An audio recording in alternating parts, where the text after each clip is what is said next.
Qatar में एक दफा से फिर 3 अफराद को गिरफ्तार किया गया और उनकी नेशनैलिटी जो थी वो एशियन बताई गई और उसके अलावा एक और शख्स को भी गिरफ्तार किया गया और उसकी नेशनैलिटी भी जो है वो भी एशियन बताई गई है। सबसे पहले तो आपको अस्सलाम वालेकुम जनाब, क्या हाल है, कैसे हैं आप सब? उम्मीद है सब खैर ऑफिस से होंगे, जहां भी होंगे अच्छे होंगे, मजे में होंगे, जिंदगी की बारें लूट रहे होंगे। एक नई वीडियो के साथ आपकी खिदमत में फिर से हाजिर हूं और आज की जो हमारे पास अपडेट है वो है जनाब मिनिस्ट्री ऑफ इंटीरियर की तरफ से उन्होंने अपने एक्स हैंडल ट्विटर जिसको कहा जाता था उस पर शेयर किया और उसमें यह बताया गया है कि क्रिमिनल इन्वेस्टिगेशन डिपार्टमेंट जो है कतर का, उन्होंने 3 अफराद को जनाब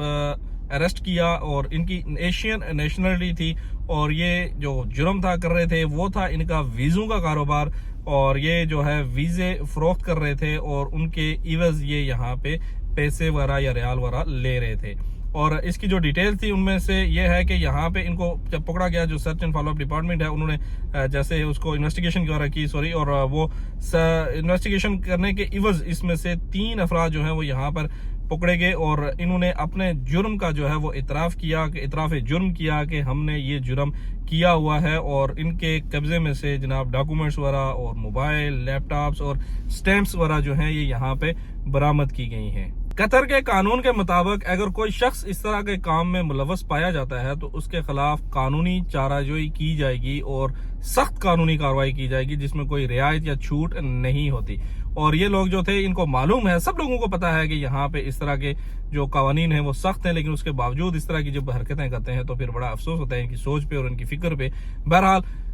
बहुत सारी वीडियोस में इससे पहले भी मैंने आपको बताया कि यहाँ का जो कानून है उसके मुताबिक ये जो लोगों ने एक लफ्ज बनाया हुआ है कि आजाद वीजा बेसिकली कतर के कानून के मुताबिक कोई आजाद वीजा नहीं है, इसकी बिल्कुल कोई गुंजाइश ही नहीं है और इसका कोई कंसेप्ट ही नहीं है। ये सिर्फ लोगों ने अपने एक वो कहने के अंदाज में बना लिया है कि ये आजाद वीजा है। इसको आजाद की बजाय अगर आप अजाब वीजा कहें तो वो कदरे बेहतर अल्फाज होंगे और उसका इसलिए मैं कह रहा हूं क्योंकि देखें बहुत सारे लोग यहाँ पे जब इस तरह के सो कॉल्ड आजाद वीजे पे आते हैं तो उनको बहुत सारी प्रॉब्लम्स जो हैं वो फेस करनी पड़ती हैं, मुश्किलात उनको देखनी पड़ती हैं, जिसमें सबसे पहले जो मुश्किल है जब वो यहाँ पे एयरपोर्ट से निकलते हैं तो जब अगर यहाँ पे उनका कोई जानने वाला नहीं है, कोई दोस्त नहीं है, रिश्तेदार नहीं है, तो सबसे पहले उनको जो प्रॉब्लम आएगी तो वो तो रिहाइश की आएगी। अगर कोई किसी कंपनी में काम करने वाला भी है उनका जानने वाला तो वो भी उनको कंपनी में नहीं रख सकता। यहाँ पे लोग अपने घरों में तो रहते नहीं है कि कोई किसी को भी लेके आएगा चल भाई आजा मेरे साथ रह ले, ठीक है। और ये चीज जो है ये इसको ध्यान में रखा करें जब आप इस तरह की गलत हरकतें करते हैं जो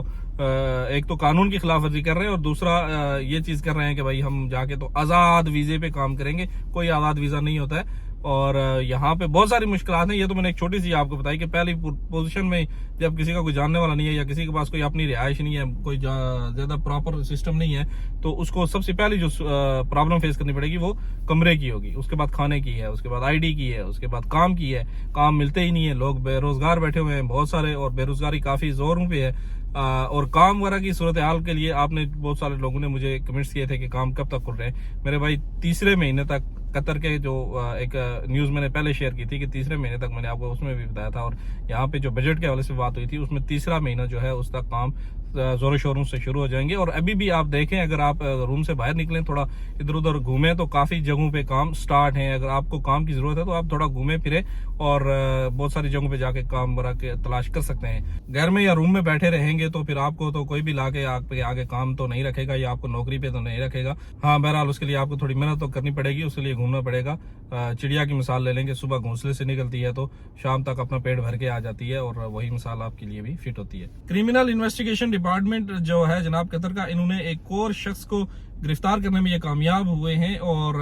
उस शख्स की जो है वो नेशनैलिटी वो भी एशियन ही बताई गई है और ये काम जो कर रहे थे साहब ये बगैर लाइसेंस के करेंसी एक्सचेंज कर रहे थे और जो सर्च एंड इन्वेस्टिगेशन ऑपरेशन है वो यहाँ पर किया गया तो इन जनाब जो रिसीव किए गए हैं वो पैसे यहाँ की लोकल करेंसी में ये यहाँ पे ले रहे थे और उसके बदले में ये मुहैया कर रहे थे एशियन करेंसी किसी एक मुल्क की। और उस बंदे की जो है वो रिकॉर्डिंग जब की गई तो उसने इस चीज का एतराफ किया कि वो ये काम कर रहा था और इसमें से जो है जनाब इसके पास से यहाँ पे जो रसीद वगैरह और इस तरह के जो काम पेपर वगैरह थे और जो इसके पैसे वगैरह थे वो भी रिकवर किए गए हैं। और जनाब ये भी काम गैर कानूनी है। अक्सर मैंने देखा है फेसबुक के मुख्तलिफ जो ग्रुप्स हैं वहाँ पे लोग इस तरह की पोस्ट वगैरह कर रहे होते हैं कि मेरे पास इतने पैसे हैं, मुझे इतने चाहिए। तो देख लें जनाब ये काम भी गैर कानूनी है। कतर के कानून के मुताबिक अगर आप इस तरह की किसी हरकत में पाएंगे तो इसके भी जो है वो सजा आपको मिल सकती है। बहरहाल मुख्तलिफ एक्सचेंजेस हैं,